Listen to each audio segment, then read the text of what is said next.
수면제를 복용하시는 분이 한 70만 명까지도 있다라고 얘기를 하니까요. 뇌 질환에 영향을 줘서 치매라든지 파킨슨이라든지, 그리고 잠을 너무 잤다고 해가지고 그 다음날 너무 활기차거나 이렇게 할 수 있는 그 부분은 아닐 수도 있습니다. 그래서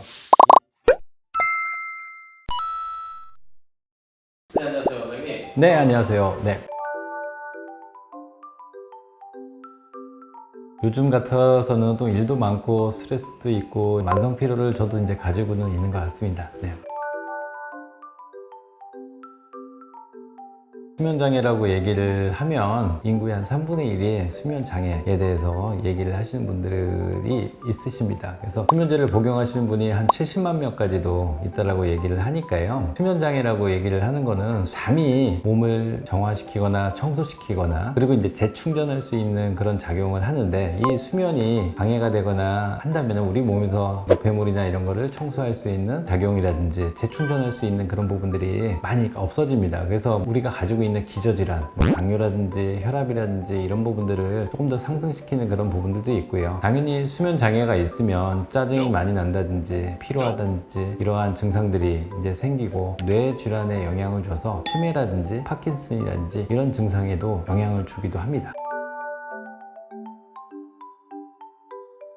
대표적으로는 입면장애하고 그 수면 유지장애, 이게 두 가지로 볼 수가 있습니다. 잠을 들 때까지 보통 한 15분 안에 잠을 좀 자야 되는데, 이게 30분 이상 잠을 처음에 이렇게 들지 못하는 경우, 이런 경우에는 입면장애라고 보통 얘기를 하고요. 우리가 이제 잠을 자면서 한 3-4번씩 계속 깨고 하면은 잠의 질적인 부분에 있어가지고 상당히 많이 좀 떨어집니다. 그래서 잠을 자려면 보통 한 6시간 이상 좀 잠을 자야 깊은 잠을 자고 충분한 휴식이 되는데, 중간중간에 뭐 3번, 4번, 5번 이렇게 깨는 그런 유지장애, 이렇게 두 가지를 이제 수면장애라고 볼 수가 있습니다. 몸의 이제 청소와 재충전을 하는 부분인데, 이런 부분들을 못하게 되면 우리 몸의 리듬을 깨지게 만들면서 우리 면역력이라든지 이런 거에 작용할 수 있는 호르몬이라든지 여러 가지 작용들을 방해를 하게 됩니다. 그래서 결론적으로는 나중에 수면 장애가 면역력에 영향을 끼치면서 면역력 저하를 많이 가져오게 됩니다.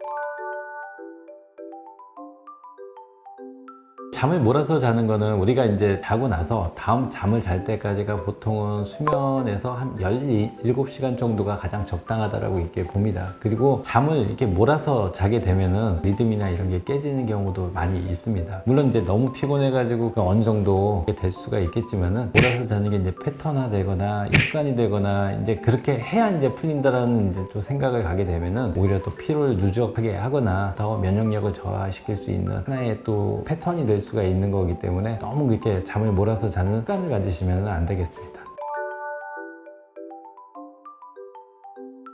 수면장애를 해결할 수 있는 방법 중에 첫 번째가, 이제 잠을 못 잤다고 해가지고 우리가 너무 그거에 대한 스트레스를 받거나 이렇게 하실 필요는 좀 없다는 겁니다. 우리가 실질적으로 보면 그 전날 잠을 못 잤다고 해가지고 그 다음날 하루를 망치거나 그렇게 하는 거는 좀 어떻게 보면 좀 드문 경우가 많이 있습니다. 그리고 잠을 너무 잤다고 해가지고 그 다음날 너무 활기차거나 이렇게 할 수 있는 그 부분은 아닐 수도 있습니다. 그래서 이 잠을 드는 거, 수면 장애가 있으신 분들은 잠을 잘 수도 있고 안 잘 수도 있다라고 얘기를 하는 그 부분에 있어가지고 너무 스트레스를 받지 말으셔야 되고요. 수면 장애는 대부분은 생활 패턴이나 생활 리듬상에서 불규칙한 그 부분 때문에 생기는 경우가 많습니다. 그래서 자기가 이제 생활하는 데 있어가지고 패턴이 어떻게 되는 건지, 생활이 어떻게 되는 건지를 다시 한번 인지를 하시고, 그거에 따라서 수면 장애에서 내가 극복할 수 있는 게 약이나 이런 게 아니라 생활 패턴상에서 극복할 수 있다는 것을 꼭 인지하실 수 있으면 가장 좋을 수 있겠습니다.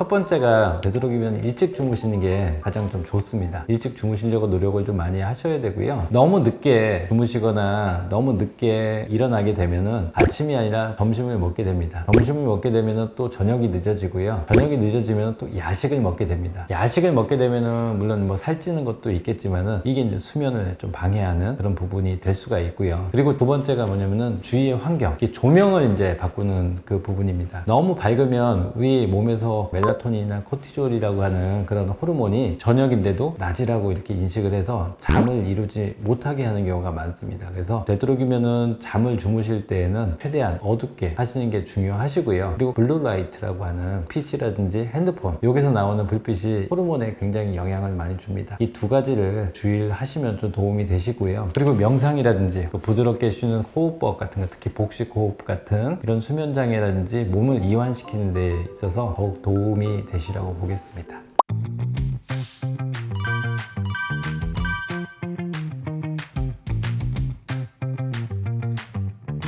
오늘 술과 관련해서 많은 이야기 나눠봤습니다. 오늘도 좋은 말씀 정말 감사합니다. 네, 감사합니다.